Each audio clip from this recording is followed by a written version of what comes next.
Guys આજે છે ને મારા મમ્મીના માથે 2 ચકલીના બચ્ચા પડ્યા. 2 એટલે સોરી એક સવારે પડ્યો ને કટાને પડ્યો. એની માં ક્યારુંની ચી ચી કરીને ગોતે છે. હું તમને ચકલીનું બચ્ચું દેખાડું.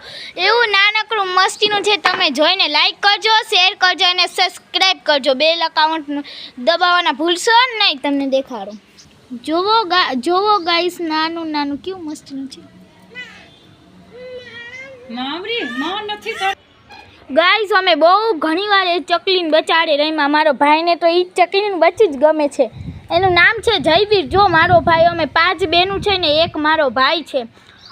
જેમ કે મારા માસી છે ને, મારા મમ્મીની બધા એ 5 જ બહેનું છે અને મારા મામા એક જ છે સગા. અને છે ને મારા મમ્મીની 5 છે ને અમે 5 જ છે. તો ગાઈસ તમે જોજો, લાઈક કરજો, શેર કરજો અને સબસ્ક્રાઈબ કરજો. એની માં દેખાડો ક્યારું નહીં.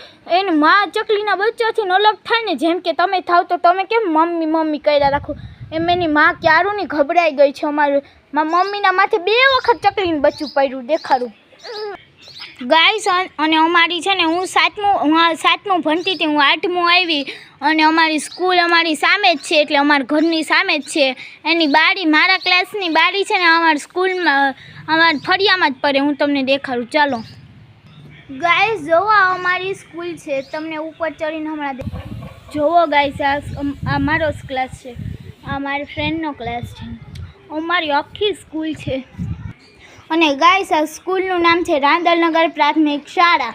અને આના શિક્ષક બહુ છે ને, મને બહુ ભણાવે. એનાથી તો હું પાસ થઈ. મને એક છે ને એક ટ્રોફી આવી. હું તમને ઓલા વિડીયોમાં દેખાડીશ. એટલે તમે લાઈક કરજો, શેર કરજો અને કોમેન્ટ કરવાનું ભૂલશો નહીં. બાય.